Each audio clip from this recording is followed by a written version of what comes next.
Nah, pertanian itu dibagi menjadi dua, pertanian organik dan pertanian anorganik. Pertanian anorganik adalah pertanian yang dilakukan secara kimiawi, menggunakan pupuk pestisida, insektisida, dan juga pupuk-pupuk kimia lainnya. Nah, sedangkan kalau pertanian berdasarkan organik, pertanian dilakukan secara organik menggunakan pupuk-pupuk yang pupuk kompos atau pupuk bekas-bekas kotoran hewan lainnya ataupun bekas-bekas cacing. Nah, sedangkan kedua pertanian itu memiliki kelebihan dan juga kekurangan.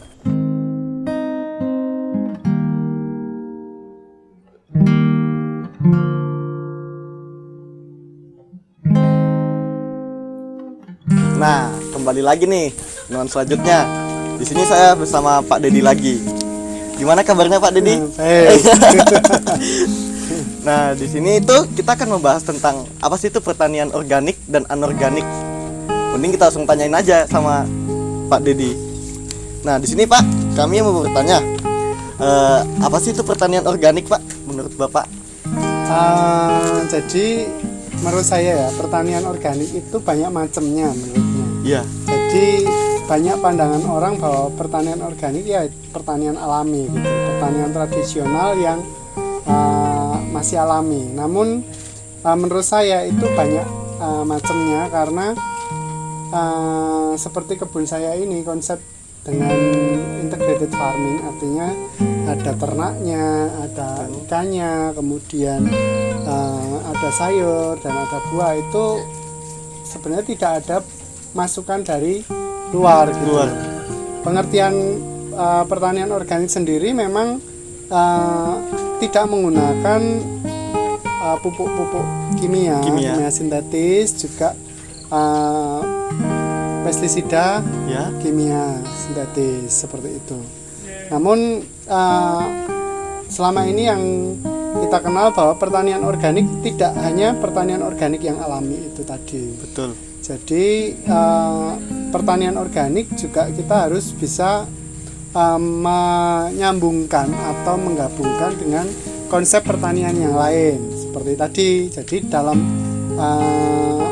satu lahan itu selalu harus ada bahan-bahan organik yang masuk. Iya.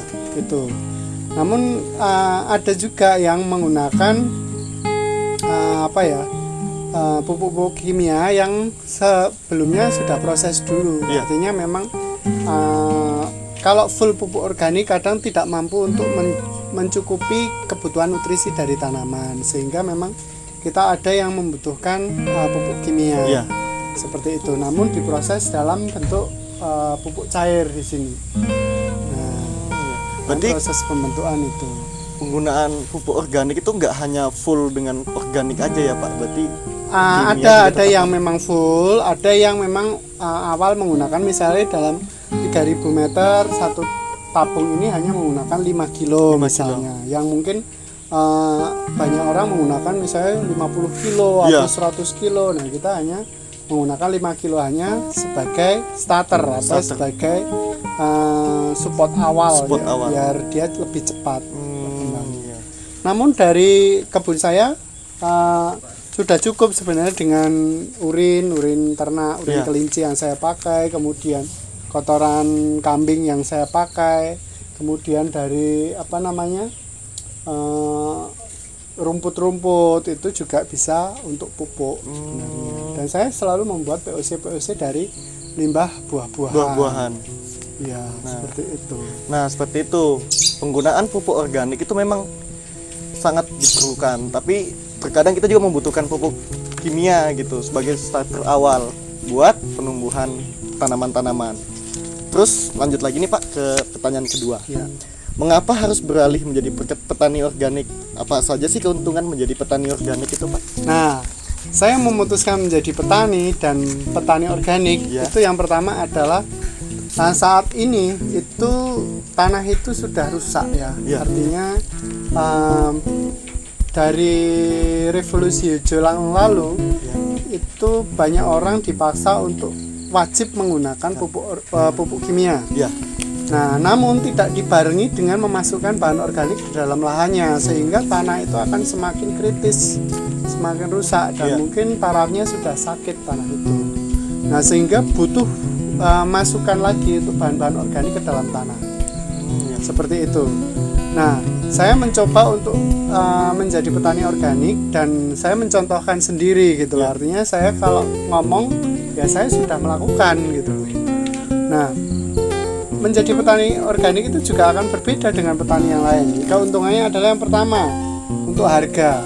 Harga karena pasar organik itu segmen khusus ya memang belum dalam jumlah yang banyak. Namun ada kepastian harga di sini.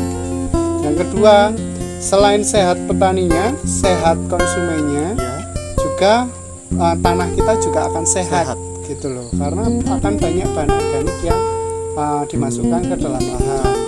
Seperti itu. Terus ketiga, salah satu fungsi pertanian organik yaitu untuk mengurangi efek rumah kaca. Efek rumah kaca. Ya. Itu juga salah satunya untuk menyelamatkan bumi. Ya. Artinya kita mengurangi efek rumah kaca itu. Betul. Nah, dengan pertanian organik itu. Tapi prosesnya gini, banyak orang menganggap bahwa pupuk kandang itu bagus untuk tanaman. Tapi banyak yang mengabaikan bahwa pupuk kandang itu juga perlu diproses untuk menjadi pupuk. Jadi kotoran ternak, kotoran hewan atau kohe itu harus diproses dulu menuju ke lahan. Artinya sebelum sampai ke lahan atau sebelum digunakan itu harus diproses. Nah, kita gunakan bantuan bakteri untuk prosesnya. Perlu pengolahan lebih lanjut pengolahan lebih lanjut. Jadi banyaklah keuntungannya. Jadi kita nggak semata-mata terus eksploitasi tanah ini gitu. Betul. Namun ada keberlanjutan, ada sustainable-nya, ada nantinya anak cucu kita nanti atau generasi selanjutnya itu bisa menikmati lebih baik lagi. Gitu. Nah, bagi kalian nih yang mau bertani organik nih, kita punya dia memiliki segmen pemasaran yang beda dengan pertanian yang lanjutnya. Terus yang kedua, kita turut serta dalam menjaga alam. Nah, kalau menjaga alam kan pasti nanti anak cucu kita bisa ngerasain juga kan. Terus lanjut ke pertanyaan ketiga, Pak. Langkah pertama yang perlu dilakukan dalam memulai pertanian organik kayak gimana nih, Pak? Langkah pertama ya artinya kita turun menjadi petani itu kan harus punya konsep yang jelas dulu. Nah, pertama konsep yang jelas itu artinya kita sudah mengetahui sendiri. Jadi risiko-risikonya apa di pertanian organik, kesulitannya apa. Nah, itu kita sudah mitigasi dulu risikonya. Sehingga waktu pas kita terjun dan menjadi petani organik itu nggak cuma bertahan 1 tahun tok terus kemudian kembali lagi, namun harus terus menerus konsisten gitu ya, Pak. Betul. Nah, memang di awal-awal kita akan dihadapkan pada ada masa-masa transisi dari lahan yang awalnya udah bisa dibilang rusak atau kritis atau tidak subur menjadi tanah yang subur. Nah, itu ada konversi ke arah situ. Nah, itu ada yang butuh 1 tahun, ada yang 2 tahun. Nah, seperti itu. Dan itu kadang banyak petani yang kesulitannya di tahun pertama itu sangat berat menjadi petani organik. Nah, solusinya apa? Nah, ini ada solusi. Nah, ini dapat solusi nih buat kalian nih. Di sana kalau masa konversi lebih baik kita tanami dulu untuk tanaman pakan. Ya, pakan ternak. Pakan ternak kita harus punya ternak. Kita memanfaatkan ternak itu. Jadi jangan ditanami untuk tanaman yang nantinya akan kita jual, tanaman sayur misalnya. Itu akan berat. Jadi pertama tanami pakan dulu karena kita akan berpenghasilan di ternaknya. Seperti itu. Masa mungkin 6 bulan atau 1 tahun kita sudah berhasil di ternaknya, kotoran ternak itu kita kembalikan ke lahan seperti itu. Nah, itu akan lebih cepat dan kita tidak mengalami yang artinya kerugian yang banyak seperti itu yang ditakutkan bagi karena pertanian organik atau misalnya petani yang ingin terjun ke pertanian organik itu wajib punya ternak sendiri karena sumber dari pupuk itu salah satunya kalau misalnya kita daun-daun sulit, membuat kompos daun sulit ya dari kotoran ternak. Kotoran ternak. Ya. Berarti butuh penyesuaian lagi tanahnya. Betul. Nah itu kita harus paham dulu nih sebelum melakukan sesuatu. Ya khususnya itu tadi pertanian organik ya. Tanam mengenai peternakan. Terus lanjut yang keempat, Pak. Apakah menjadi seorang petani organik itu harus memahami sistem integrated farming?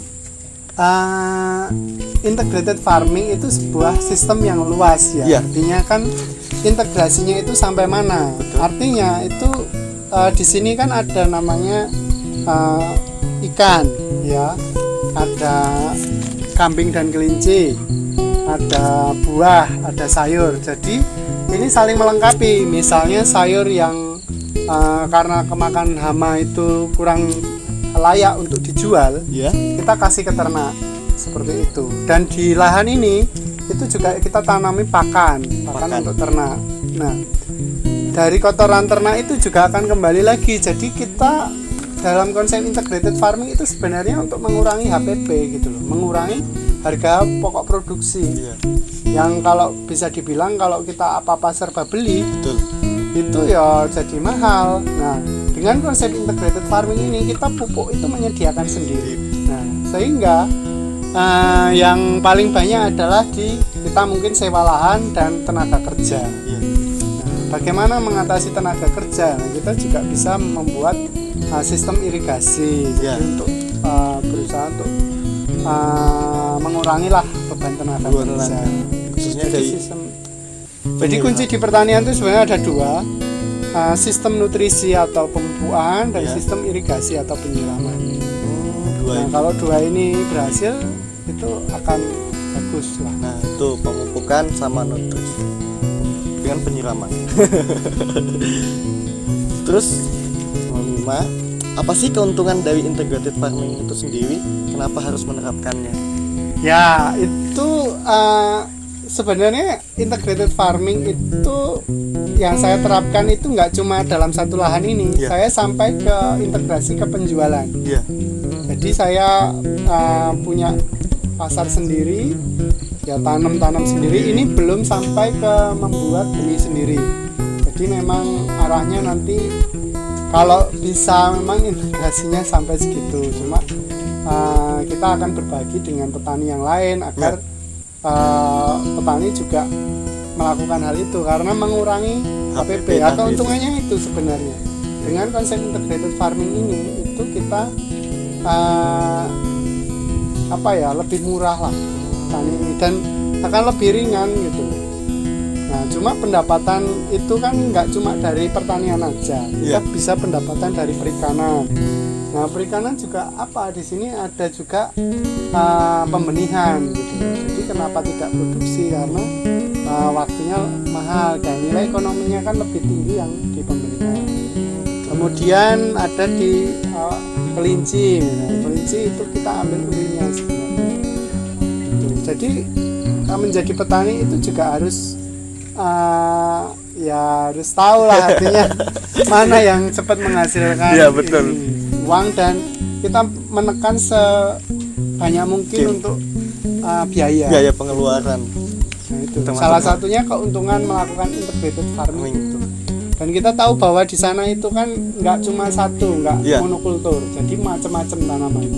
Bahkan mungkin hampir 20 macam di kebun ini tanaman saya. Wah, 20 macam.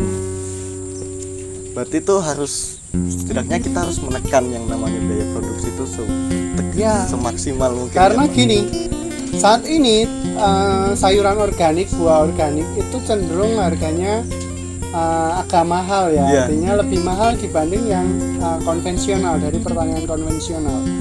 Pertanian organik ini walaupun mungkin salah satunya belum sertifikasi ya, sertifikat itu nantinya juga akan menjadikan harga produk akhir itu menjadi mahal. Betul. Nah, namun itu juga akan menjamin konsumen ya, artinya dengan sertifikasi. Saya memang belum melakukan itu, namun di pertanian organik ini itu yang dibutuhkan adalah kejujuran. Kejujuran. Nah, Nah, kenapa saya harus tidak organik? Gitu. Ya. Karena memang sudah ada semua, gitu loh. Ya. Itu. Jadi di sini yang apa ya? Ya saya bilang bahwa ya menggunakan teknik atau model integrated farming itu menurut saya yang paling cocok lah untuk Dunia cuma pertanian. ada banyak tempat yang tidak bisa menerapkan konsep Iya, ini betul. gitu loh, terutama tempat-tempat yang misalnya kurang air, kemudian jauh dari tempat pemukiman. Nah, solusinya bagaimana? Solusinya memang harus mungkin ada kandang kelompok gitu. Misalnya ada juga ya artinya sentra-sentra gitu. Sentra misalnya di sana ada jahe, Ya. sentra jahe atau sentra yang khusus-khusus gitulah. Ya. Seperti itu. Berarti kita paham juga mengenai lahan kita. Ya, harus tahu karena ada dua tadi yang kuncinya adalah sumber air atau sumber penyiraman dan sumber nutrisi. Dua itu tadi. Kunci dalam pertanian. Nah, cara mengajak masyarakat buat menjadi petani organik itu gimana, Pak? Nah, Bapak itu selama ini untuk mengajak untuk menjadi petani itu sulit, dan saat ini petani yang sudah ada untuk kita ajak untuk menjadi petani organik itu juga sulit sekali. Iya, seperti waktu pas zaman dulu untuk dari pertanian tradisional ke konvensional, beralih. menggunakan teknologi, menggunakan pupuk-pupuk yang buatan pabrik itu juga sulit dulu, orang tua-tua dulu gitu. Sampai hampir 30 tahun. Iya, 30 tahun. Itu sampai sekarang turunannya itu kalau tidak menggunakan pupuk dari pabrikan atau pupuk sintetis itu menganggap tidak dipupuk. Gitu. Betul. Itu. Nah, jadi sulit sekali karena mengubah mindset itu ya sebenarnya jangan saya yang melakukan gitu loh. Kita sama-sama semua stakeholder yang terkait itu juga harus membantu dalam hari ini. Terutama tentang R&D ya, Research and Development. Di Indonesia sendiri itu masih kurang menurut saya. Gitu loh. Karena sebenarnya pendidikan yang bagus itu kan pendidikan yang langsung bisa dipraktekkan. Betul. Nah, kalau misalnya ada khusus Research and Development di situ, paling enggak kan kita tahu bahwa kita tanam yang benih-benih bagus, kemudian untuk pengendalian hama juga harus bagus, terus pabrik-pabrik pupuk juga harus evaluasi, menciptakan pupuk yang lebih esensial sehingga residu-residu yang ditinggalkan itu akan berkurang. Nah, seperti itu. Dapat digunakan semua. Ya, gitu loh. Jadi bukan terus kemudian pupuk kimia, pupuk sintetis itu jahat gitu loh. Namun bahan pembawanya yang kurang baik. Makanya harus diolah dulu. Nah, tipe-tipe pertanian organik juga macam-macam. Ada yang organik rasional, ada. Jadi gini, kalau lingkungan sekitar nggak ada organik terus kita maunya organik, apakah bisa disebut organik gitu? Nah, menurut saya pertanian organik adalah konsepnya, kejujurannya gitu loh. Seperti itu. Jadi kalau misalnya ini pasti akan disertifikasi itu kurang, nggak bisa gitu loh, karena air pun tercemar. Kalau di tempat saya itu parameter ikan di kolam ini kita jadikan sebagai panduan bahwa air ini sehat, cenderung sehat. Jadi patokan juga ya Pak buat untuk tanaman-tanaman itu ya. Dan karena sumbernya dari sumber luar kita masukkan ke dalam kolam dulu, baru kita distribusikan ke lahan. Seperti itu. Nah, bagi kalian nih yang mau pengen jadi petani organik nih, ada tambahan-tambahan lagi kan. Nah, oke, ini saya jelaskan tentang pembuatan POC. Di tong ini memang sudah saya masukkan itu ada garam laut atau air laut. Itu ini kapasitas atau volumenya itu 150 liter ya. 150 liter. Nah, saya masukkan garam itu 5 kilo. Kemudian ada fosfat atau guanofosfat itu 5 kilo juga. kemudian air kelapa itu 20 liter, dan ini urin. Nah, urin ini urin kelinci yang saya pakai. Nah, seperti ini setiap hari kita masukkan. Baunya untuk awal-awal itu luar biasa. Namun ini merupakan pupuk utama saya yang saya gunakan. Di situ selain dari kotoran kambing yang untuk pupuk dasar, untuk pupuk awalan, untuk pupuk lanjutan ini, untuk aplikasi yang sudah jadi setelah ini kita fermentasi selama 1 bulan kurang lebih. Itu untuk aplikasi bisa 1:10 atau 1:5. Untuk tanaman yang muda memang 1:10 saja. Seperti itu, kita kocorkan setiap 3 hari sekali. Seperti itu. Jadi cukup mudah membuat pupuk organik cair seperti ini.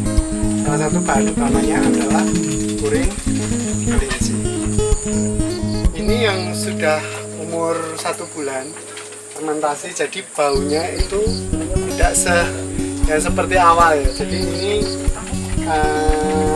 tidak begitu bau. Nah, prosesnya setelah ini penuh, itu minggu pertama kita aduk setiap 3 hari. Minggu kedua mungkin kurangi, kita 1 minggu sekali kita buka, kita aduk, dan dalam waktu 1 bulan itu kita bisa pakai. Seperti itu. Jadi simple, dan nanti aromanya sudah berubah. Jadi aroma tidak lagi seperti yang awal. Ini aromanya juga seperti apa ya? Ya intinya tidak begitu menyengat. Seperti itu. Oke, demikian cara membuat VOC dari urin kelinci. Teman-teman bisa menggunakan cara-cara yang lain, mungkin menambahkan unsur-unsur yang lain ke dalam VOC ini. Bisa menambahkan pohon pisang, atau untuk meningkatkan kaliumnya, atau dari kokopit, itu seperti ini bisa. Jadi tergantung bahan-bahan apa yang dekat di lingkungan. Seperti itu. Oke, terima kasih. Kita lanjut ke video selanjutnya. Ya Pak, sekian dari saya Pak pertanyaannya. Terima kasih atas waktunya Pak. Ya, siap. Semoga juga teman-teman nanti tergerak ya menjadi petani, apalagi petani organik. Nah, yang muda yang bertani. Nah, dari kesimpulan pertanyaan tadi itu dapat kita jelaskan bahwa ya sekarang banyak yang membuat pertanian organik itu bersifat non kimiawi, seperti kompos, pupuk kandang, dan juga casting atau bekas cacing gitu. Adapun kekurangan dan kelebihan dari tiap pertanian organik pun yaitu banyak ya, tergantung dari orangnya itu sendiri. Terkadang itu dia membutuhkan sesuatu yang seperti pupuk kimia ataupun pupuk organik gitu. Dan juga kalau kita menggunakan pupuk organik, kita juga turut serta dalam menjaga alam, terus menjaga generasi kita selanjutnya. Ya, sekian dari saya. Nantikan lagi video selanjutnya.